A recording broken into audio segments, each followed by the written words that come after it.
What up? What up? What up? Thank you for tuning in to this episode of Asbrock's Bengals Thoughts, presented to you by Impact Sports Cincinnati. I am Chris Asbrock, and it's a good day to be a Bengals fan. We've only had 2 good days this season, but hey, you know what? Anytime we get the chance to beat the Cleveland Browns and shove it to Baker Mayfield and OBJ, then by all means, let's do it. Let's have fun with it. And that's exactly what the Bengals did today. The Bengals come away with 33-23 victory over the Cleveland Browns at Paul Brown Stadium. And what was a kind of a not fun day to be down there in terms of weather-wise, because it wasn't pretty. The weather wasn't a lot of fun to be there. But the game itself was fun. The Bengals, they just, they made it a lot of fun there. Finally, getting back into it and, and just making some plays and finally get that second victory of the season to now tie the worst record in franchise history with 2-14 record. So a loss would have set the franchise record for the worst season in franchise history at 1-15, but the victory over the Browns does avoid that, and now the Bengals are 2-14 to finish the 2019 NFL season, and we can now look ahead to 2020. But let's get back to this game here against the Cleveland Browns. The Bengals overall, looking here at the stats, Andy Dalton and what is most likely his last game as a Cincinnati Bengal. He was, it's bittersweet. Simply, I've been an Andy Dalton fan and supporter for the longest time. And again, it's a shame, because I'm such a big fan of his, and but it is time, I believe, to move on, especially when you can get a franchise quarterback. And, based off of what we saw from Joe Burrow, who I've been a fan of Joe Burrow for a few months now, and that's who I've been wanting the whole time. I think that, I think it's just time to move on and let Andy, be a starter somewhere else, and, thank him for all he's done here. He did finish 16 of 28 for 190 yards. He did have 1 touchdown and 1 interception. Joe Mixon was the man today. We had a chance to get 2 people at 1,000 yards. Joe Mixon, all he needed was 25 yards on the ground to get 1,000 for the season. Tyler Boyd needed 13 yards to get 1,000 receiving yards for the season. Joe Mixon, 26 carries, 162 yards. He averaged 6.2 per carry. He did have 2 touchdowns. Andy Dalton, 8 carries for 10 yards. He did have a touchdown on a beautiful run right to my corner of the end zone. We watched him run in, which was awesome. It was a great play. He wasn't going to give up and let it go. So Alex Erickson, he did have 1 rush for 5 yards, and that was right in the end of the last drive. Giovanni Bernard had 3 rushes for 4 yards. Tyler Boyd was the man through the air.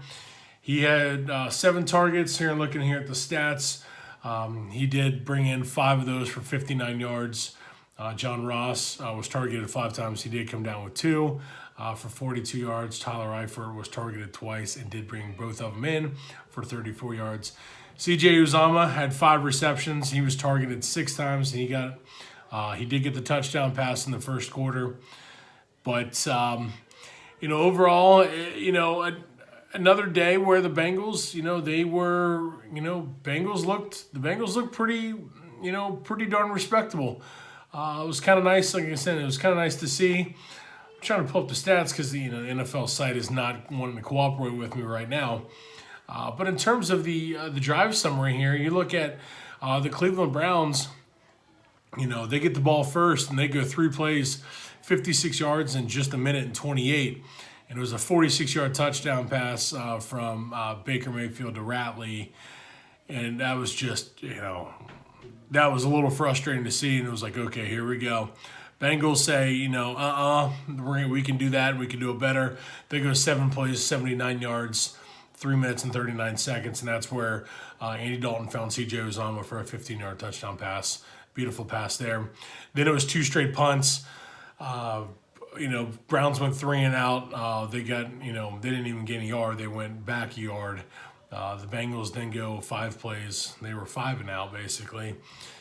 Then Baker Mayfield throws an interception. That was a 3-play drive, and in the interception, Bengals take advantage of it. They go 3 plays, 3 yards, and it is a touchdown for Joe Mixon, who goes in from 3 yards out on a nice, nice play off the right guard. Joe Mixon punches in it after Darius Phillips almost takes it to the house for a pick 6. Bengals then force the Browns to punt on a 6-play drive that only went 18 yards. Bengals again get the ball back, and that's where Andy Dalton scrambled into the end zone, and they are up 20-7. At the end of the first quarter, you're thinking, all right, things are looking good here. But they just, unfortunately, they just couldn't get really much going. Actually, it was at the end of the first quarter, it was 13-7. The Bengals punched it in, make it 20-7 to start the second quarter, basically. Browns go 7 plays, 62 yards, and get a 42-yard field goal from Austin Seibert to make it a 20-10 game. The Bengals punt. Browns go right down and score a touchdown. Actually, they really didn't go down far. They only went 5 plays, 76 yards, but 56 of that was through the air. Baker Mayfield launched one to Jarvis Landry, who came down, and just a beautiful play there. And next thing you know, it is 20-16. Bengals punt, Browns punt. Bengals get the ball back, and then they just take the knee and get out of it. To end the half, and it is at that point 20-16. Bengals get the ball to start off. They go 10 plays, 51 yards. 5 minutes and 56 seconds of drive time. They get a field goal out of that to make it a 23-16 game. Bengals get an interception. They pick off Baker Mayfield again, but then Andy Dalton gives it right back and throws the pick in the end zone. Bengals force the Browns to punt on the ensuing possession, get the ball back, and Bengals go 9 plays, 66 yards for a Joe Mixon touchdown right up the middle to make it 30-16. Then the game goes. Browns get the ball. They go 13 plays, 75 yards, and a drive that took 7 minutes total. They punch it in on a beautiful pass from Baker Mayfield. I've been ripping him, and I've always said he had the it factor, but I've never been a fan of his. He's just got something I do like about him, but this pass though, he threw to OBJ. And you got to give a ton of credit. Odell Beckham goes over top of Darius Phillips and brings it in, both feet in. Touchdown, it's 30-23. Bengals get the ball. They go 9 plays, 55 yards, take 5 minutes and 21 seconds off the clock, and they go up 33-23. And that was a huge play right there, or a huge drive. And then Randy Bullock kicks the 46-yarder to extend the lead out to 10, and then Bengals get the interception, and then work it out there. And the Bengals come away with a 33-23 victory over the Cleveland Browns. Again, a big game for the Bengals. They needed that right at the end, especially when it comes down to the way the season plays out. You never want to go into a season or an off-season having your worst ever record. Bengals avoided that. They tied it, but didn't set it. But they come in at 2-14. Baker Mayfield was only 12 of 27, 279 yards, 3 touchdowns and 3 interceptions. And I'm waiting here. I'm hoping the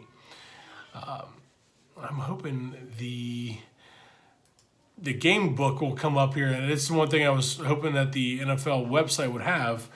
And here we go. Perfect. So the game book is up, which is going to make my job easier doing this. That'll give a lot more of the stats here. Let's see what we're looking at. And, of course, it is not going to pop up because why make things easy? But if you look at the way the Bengals, their team stats, then it'd be nice for some of this to pop up here. And, unfortunately, it is not going to happen the way I want. Let's see. Yeah, Baker Mayfield, 12 of 27, 279 yards. The Bengals did a really good job of putting a lot of pressure on Baker Mayfield. They held Nick Chubb to 41 yards rushing on 13 attempts. He averaged 3.2 on the ground. Baker Mayfield had 4 rushes for 29 yards. You're looking at a team right there, holding that team to 74 yards on the ground I'll take that all day long, in terms of how things play out in a game like that. Jarvis Landry was targeted 6 times. He only brought in 2 for 82 yards. One of those, like I said, was that big touchdown pass that he did get. Odell Beckham was targeted 6 times. He brought in 3 for 81 yards, and he did have that beautiful 20-yard touchdown reception as well. Damian Ratley, like I did mention, did have that long run or that long touchdown reception. He was targeted 3 times. Kareem Hunt was targeted 4 times. So he did a good job. Baker Mayfield did a good job of spreading around the wealth and getting these guys, the ball. But overall, the Bengals defense, if you look, they did not, they give up Olivier Vernon and Demarius Randall each had half a sack credited to them. But overall, the Cincinnati Bengals, you look at their stat-wise here, defensively, Carlos Dunlap 2.5 sacks, Sam Hubbard 1.5, and Carl Lawson with 2 sacks. Bengals did just a phenomenal job, like I said earlier, of getting the pressure on Baker Mayfield and making things miserable for him, which is what you have to do with a quarterback like that. If you can't, you're putting yourself, you're setting yourself up for failure. But the Bengals did just a great job of making things tough, for Baker Mayfield and the Browns. It came to kickoff returns. Alex Erickson did have 1 for 26. Darius Phillips had 2. He averaged 18 yards on 2 returns. But overall, the Cincinnati Bengals, it's been a long season. It's been a very, very long season. And it's been one that's been very frustrating, especially, with this team who's got a lot of talent. And this team has the talent. I would expect them to be a lot better than 2-14. I'd have bet a lot of money on this team being better than 2-14 this season. But they got the job done and, to end the season. So I can deal with that. There is a lot of hope. I truly believe that. You look at now having the first pick in the NFL draft, most likely we're going to be taking Joe Burrow. And I think now I saw a couple tweets that you have to take Joe Burrow now based off of his 7-touchdown performance yesterday against the Oklahoma Sooners in the Sugar Bowl. You kind of have to. You kind of have to take him now. You can't let that guy you can't pass him up and go from there. But this again, it's been a frustrating season for the Bengals and their fans, and obviously front office, coaching staff, everybody involved. It's been a frustrating year, but like I said, to me personally, I think there's a lot of hope moving forward. I still, I see a lot of positivity. I think this team has talent, and I think there are some moves that can be made, and that will allow the Bengals to build up and make things a lot easier for them in terms of what is to come, the following season. So, I think right now, obviously, it's a little tough to swallow a 2-14 season. It was rough, but like I said, I think things are, personally, I look at things compared to the Cleveland Browns. I think we're in better shape than the Cleveland Browns are, in terms of the way the franchises are. Yeah, the Browns finished with a record of 6-10, but if you look at things, I would still take us compared to them in terms of where this franchise is headed. Even though the Browns have all the talent in the world, they still seem to be a gong show. So, they can prove me wrong, but, having a team that hasn't had a winning record in this decade, does say a lot. So, I think, they have the talent. There's a chance for them to get right back in it and get things going again. But, it's going to be something to watch. It's going to be interesting to see how things play out. But again, like I said, moving forward here, once things kind of settle down, it'd be nice to, take a look back on the season and kind of go, from here and what we're looking at moving forward here as a franchise and, definitely as a fan base and what we can expect moving forward in the offseason and looking at the draft as well. So as always, make sure you follow me on Twitter at I am Chris Asbrock. You can also check out the FTI Sports, Impact Sports Cincinnati. That's our Twitter handle at FTI Sports. Make sure you check out feeltheimpactsports.com. I'm in the process of shifting things over to a new site and kind of getting things switched up there. As of right now, like I said, not too much with the holidays. It's been a little tough to push out some content, but I am looking to have a couple podcasts coming out here, at least baseball wise. You can also listen to the audio version of this on my podcast site as well at anchor.fm/Chris Asbrock. Make sure you check that out. As always, thank you guys so much for your support. Have yourselves a fantastic rest of your weekend and a very happy new year.